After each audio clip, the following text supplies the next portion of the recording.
উত্তরের আনাচে কানাচে প্রার্থীদের প্রচার নিয়ে এবারে পথে প্রচার।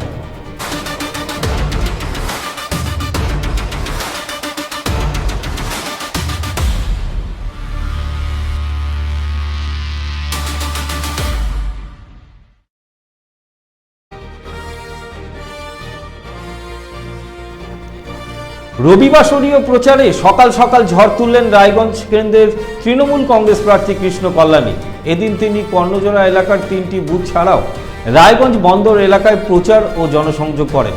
ভোটাররা যেভাবে তাকে সাড়া দিয়েছে তাতে রায়গঞ্জ বিধানসভা কেন্দ্রে এবারে রেকর্ড মার্জিনে জয়লাভ করবেন বলে আশাবাদী তৃণমূল কংগ্রেস প্রার্থী।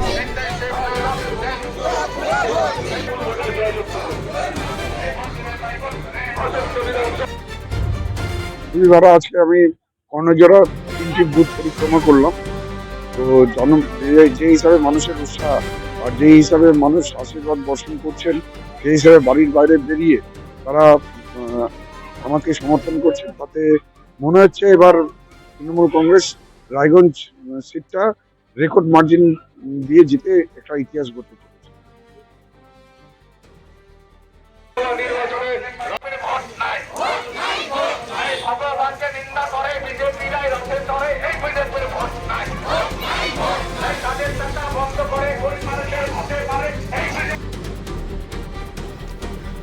রবিবাসরীয় সন্ধ্যায় দলীয় কর্মী সমর্থকদের সঙ্গে নিয়ে হুডখোলা গাড়িতে চেপে প্রচার সারলেন রায়গঞ্জ বিধানসভা কেন্দ্রের কংগ্রেস প্রার্থী মহিত সেনগুপ্ত। এদিন তিনি ঢাক পিটিয়ে প্রচার করলেন রায়গঞ্জ পৌরসভার 5 নম্বর ওয়ার্ডে।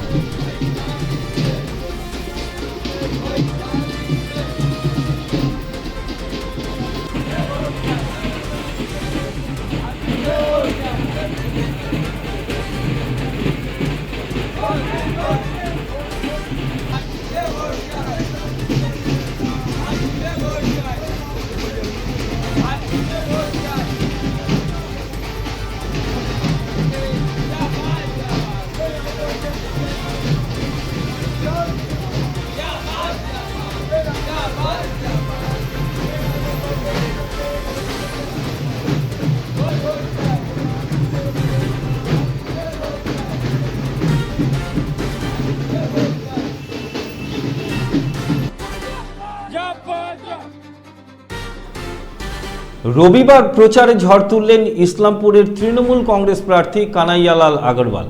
ছুটির দিন থাকায় ইসলামপুর পুরসভার 8 নম্বর ওয়ার্ডে প্রচার ও জনসংযোগ করে যুব, মহিলা ও সরকারি কর্মচারীদের কাছে তৃণমূল কংগ্রেস প্রার্থী ভোট প্রার্থনা করেন। 8 নম্বর ওয়ার্ডের কাউন্সিলর হাজী মুজাফফর ছাড়াও তৃণমূল কংগ্রেসের বহু নেতাকর্মীরা এই প্রচারে অংশ নিয়েছিলেন।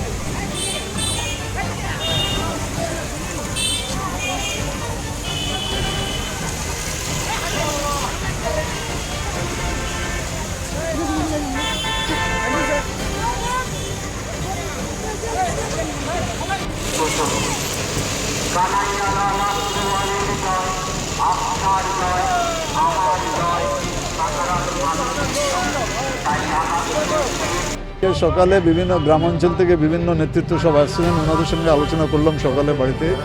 তারপরে আমাদের এই 8 নম্বর ওয়ার্ডে আজকে ডোর টু ডোর আমাদের ছিল, পরিকল্পনা ছিল যে ডোর টু ডোর প্রচারটা করব।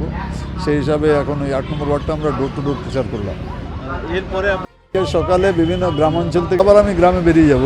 আমি রবিভিটা যাব, রবিভিটায় একটা প্রোগ্রাম আছে, রবিভিটা যাব। সকাল থেকে দেখা গেল যে আপনি একদম নাওয়া খাওয়ার টাইম পাচ্ছেন না, মানে সেন্টারে পড়েই আর কি এরকম অভ্যাসও আছে, অসুবিধা নেই। আর বলে দিই 8 নম্বর ওয়ার্ডে আমি 100% ভোট পাবো, 99.9 হবে না, 100% ভোট পাবো। বুঝি যে এত যে কর্মঠ আপনি না, এটা একটা আমার অভ্যাসই আছে। আমি সবসময় কাজ করি, কাজ করতে ভালোবাসি। খাওয়া দাওয়াটা সেকেন্ডারি, প্রাইমারিটা হলো কাজ করা। সেকেন্ডারি যেটা খাওয়া দাওয়ার, কিন্তু কি খেয়ে আপনি মানে বেরোন প্রচারে যাতে রোগ? আজকে তো এখন পর্যন্ত কিছুই খাইনি সকাল থেকে, এখন এখান থেকে গিয়ে কিছুটা ব্রেকফাস্ট করবো।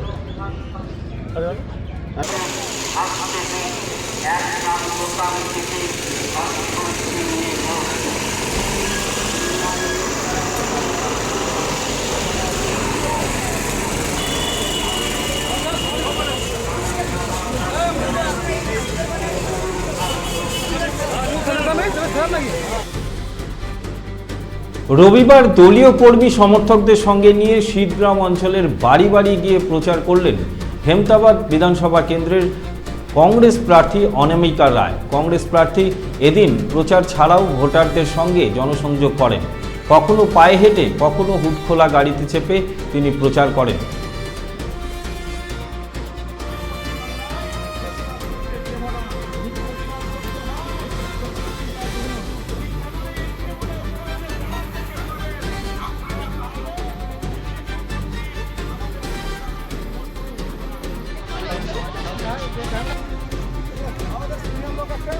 সকাল থেকে আজকে একটু দেরি হয়েছে।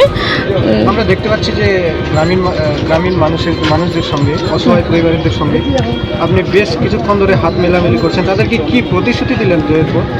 কি প্রতিশ্রুতি দিচ্ছি মানে যারা আমরা মানে তাদেরকে প্রতিশ্রুতি দেওয়ার কিছু নেই। আমাদের প্রতিশ্রুতি এটা যে আমরা যেখান থেকে বঞ্চিত হয়েছি সেই জায়গাগুলো আমরা সঠিক মানে বিধানসভায় গিয়ে তুলবো এবং সেখান থেকে আমরা আমাদের অধিকারগুলো ফিরিয়ে আনবো।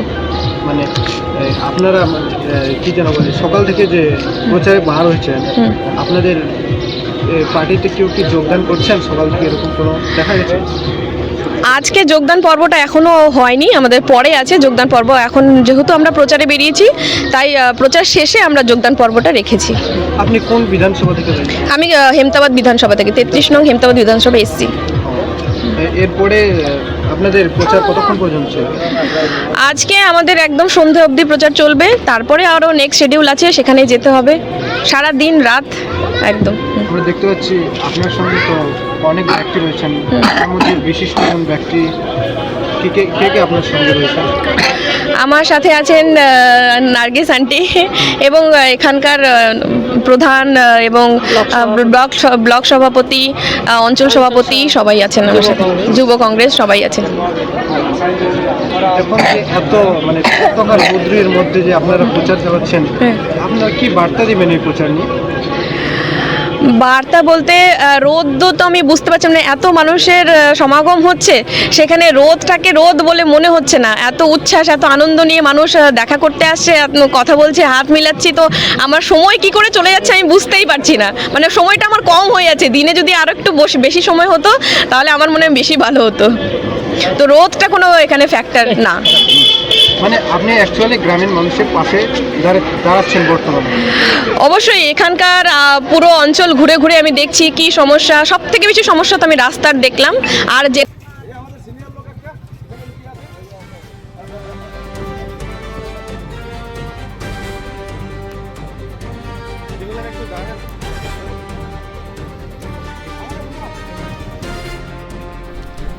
রায়গঞ্জ বিধানসভা কেন্দ্রের সিপিএম প্রার্থী জীবানন্দ সিংহ রায়গঞ্জের মারাইকুড়া গ্রাম পঞ্চায়েতের বিভিন্ন এলাকায় পায়ে হেঁটে প্রচার করেন। সিপিএম প্রার্থী বাড়ি বাড়ি গিয়ে ভোটারদের কাছে ভোট প্রার্থনা করেন এদিন।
আমার ক্যান্ডিডেটটা আসছে তোমাদের সাথে দেখা করতে।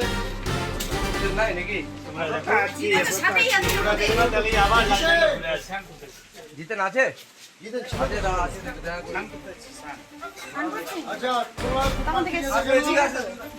চলো চলো।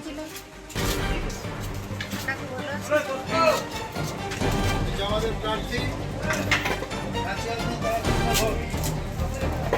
তুই কবে আসলি রে? আজকে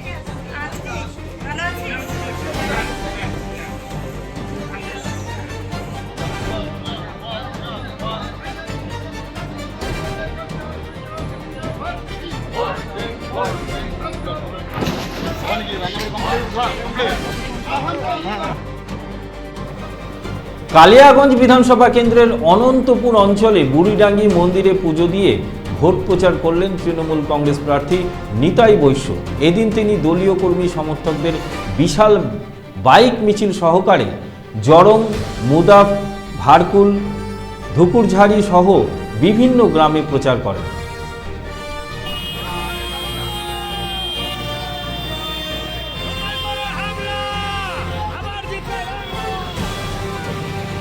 কংগ্রেসের আমরা একটা প্রার্থী পরিচিতি বাইক র্যালির মধ্য দিয়ে করছি। প্রচুর মানুষের সারা, প্রচুর আমার যুবকর্মী, প্রচুর আমার তৃণমূল কংগ্রেসের কর্মীরা আজকে স্বতঃস্ফূর্তভাবে গোটা পঞ্চায়েত জুড়ে আজকে আমাদের এই বাইক র্যালি হচ্ছে এবং মানুষের মানে অফুরন্ত সাড়া পাওয়া যাচ্ছে।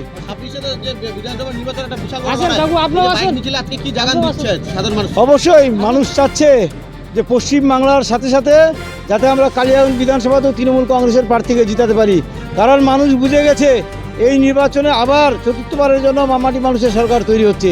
সে জায়গায় আমরা বারবার কালিয়াগঞ্জ পিছিয়ে থাকছি, কালিয়াগঞ্জ বঞ্চিত হচ্ছি বহিরাগত প্রার্থীদের, বিজেপিদের ভোট দিয়ে। তাই এবার মানুষ নিশ্চিতভাবে সিদ্ধান্ত নিচ্ছে যে এবার কালিয়াগঞ্জের ভূমিপুত্রকে এরা রাখবে। আজকে তো একটা প্রধানমন্ত্রী জনসভা পাশের জেলাতেই, কিন্তু লোক চলে যাচ্ছে, কিন্তু তাও এখানে আজকে লোক দেখা যাচ্ছে। দেখুন, আমাদের যারা কালিয়াগঞ্জের মানুষজন তৃণমূল কংগ্রেস বা তৃণমূল কংগ্রেসের সমর্থক হিতাকাঙ্ক্ষী মানুষ, তারা কালিয়াগঞ্জে আছে, মানুষের সাথে আছে। সে হেলিকপ্টার দেখতে যদি কেউ যায় আলাদা জিনিস, কিন্তু তার বাইরে কালিয়াগঞ্জ এবার সব তৃণমূল কংগ্রেসের। আমরা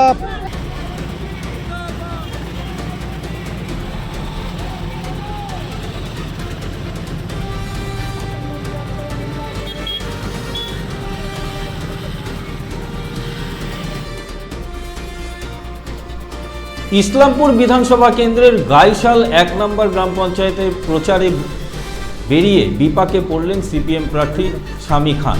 গ্রামে যাওয়ার আগে মাটির রাস্তা ভেঙে যাওয়ায় প্রার্থীর গাড়ি সেই রাস্তা দিয়ে যেতে পারছিল না। গ্রামবাসী এবং সিপিএমের দলীয় কর্মীরা হাত লাগিয়ে প্রার্থীর গাড়ি সেখান থেকে কোনো ক্রমে বের করে আনতে সমর্থ হয়। গাড়ি কোন দিক দিয়ে আসে আপনি দেখুন। প্রার্থী গ্রামে গ্রামে মানুষের সাথে দেখা করছে, মিলছে। সেখানে নির্বাচনের প্রচার করতে গিয়ে দেখা যাচ্ছে ইসলামপুর বিধানসভা এলাকার বেশিরভাগ রাস্তা, গ্রামীণ এলাকা খারাপ, গাড়ি নিয়ে চলাচলের উপায় নেই। এখনও বর্ষা আসেনি, তার আগেই রাস্তার এমন অবস্থা যে গাড়ি নিয়ে চলা যাচ্ছে না। সেখানে আমাদের কর্মী সমর্থকরা, গ্রামের মানুষরা ঠেলে গাড়ি পার করে রাস্তায় উঠাচ্ছে। এটাই বলার যে তৃণমূলের এই 15 বছরে উন্নয়ন হয়নি। বামফ্রন্ট জমানার যে কটা রাস্তা ছিল সেটাও সঠিকভাবে রক্ষণাবেক্ষণ এরা করতে পারছে না। কাগজে কলমে টেন্ডার হচ্ছে, কাগজে কলমে কাজ হয়ে যাচ্ছে। সেখান থেকে ঠিকাদার, নেতা, ব্লক প্রেসিডেন্ট, ডিস্ট্রিক্ট প্রেসিডেন্ট, বুথের প্রেসিডেন্ট, তারা সমস্ত টাকা পয়সা, উন্নয়নের টাকা তারা খেয়ে যাচ্ছে, কিন্তু মানুষের যে প্রকৃত উন্নয়ন সেটা হচ্ছে না। তৃণমূল কংগ্রেস বলেছিল যে ওই তৃণমূলের নেতা বলছিল উন্নয়ন নাকি রাস্তায় দাঁড়িয়ে থাকে। তো উন্নয়ন কীরকম হয়েছে রাস্তায় আপনি সাধারণ মানুষ বেরোলেই আমরা দেখতে পাচ্ছি যে পশ্চিমবঙ্গে ইসলামপুরে আসলে কোনো উন্নয়ন হয়।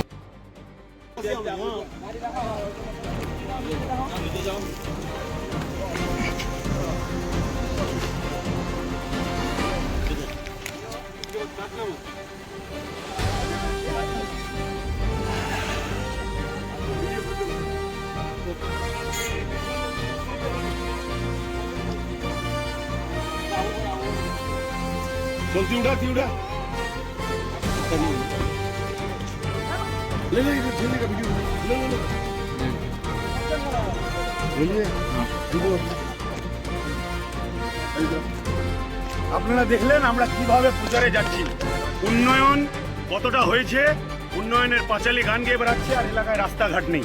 আপনারা দক্ষিণ দিনাজপুরের কুমারগঞ্জ বিধানসভা কেন্দ্রের তৃণমূল কংগ্রেস প্রার্থী তোরাব হোসেন মণ্ডলের সমর্থনে রোড শো করলেন অভিনেতা তথা সাংসদ দেব অনুগামীদের ভিড় এদিন রাস্তার দুধারে উপচে পড়েছিল। জনজোয়ার সামলাতে হিমশিম খেতে হয়েছে পুলিশকে।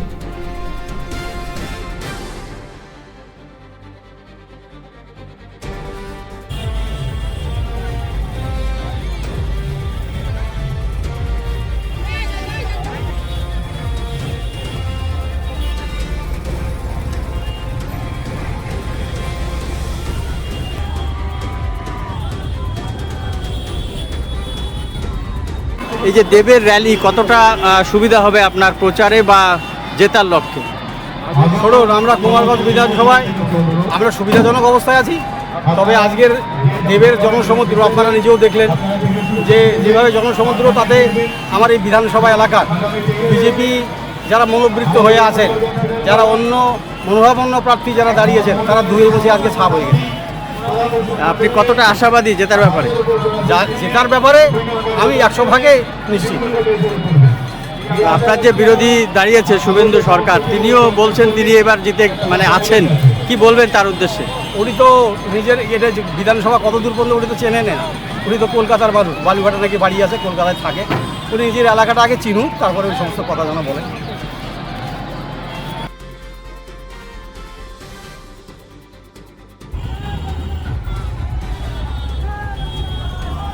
সামনে উপস্থিত বাংলা চলচ্চিত্রের মেগাস্টার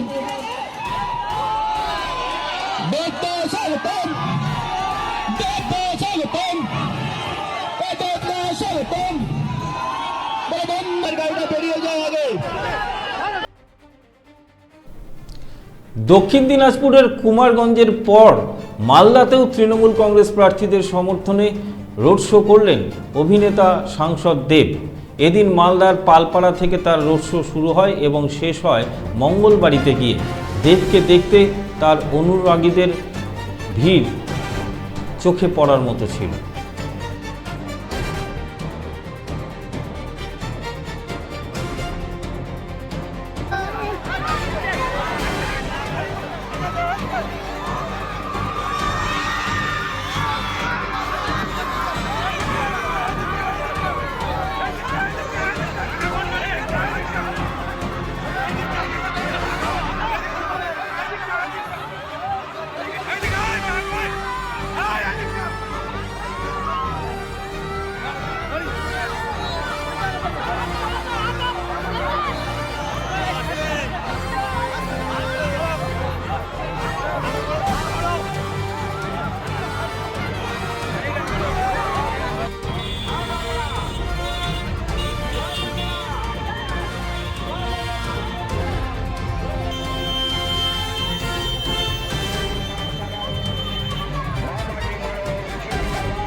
বড় মাছের স্বাস্থ্য দেখে শরীর খারাপ লাগে বুঝি? আরে মাছেরা বলছে, এবার থেকে আপনার মাছেদেরও দিন কল্যাণীস প্রিমিয়াম ফ্লোটিং ফিশ ফিড। ঘরের লক্ষ্মী আজই ঘরে আনো কল্যাণীস প্রিমিয়াম ফ্লোটিং ফিশ ফিড, ভাসমান খাদ্য।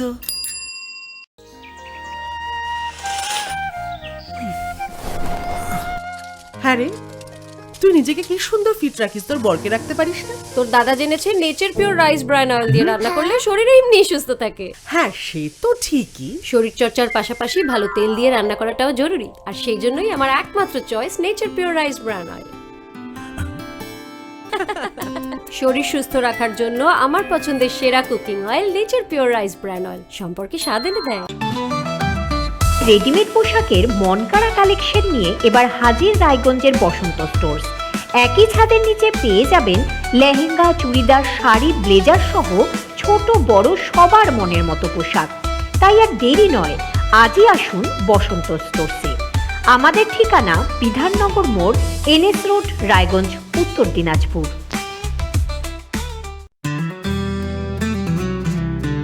গ্রসারি থেকে কসমেটিক্স,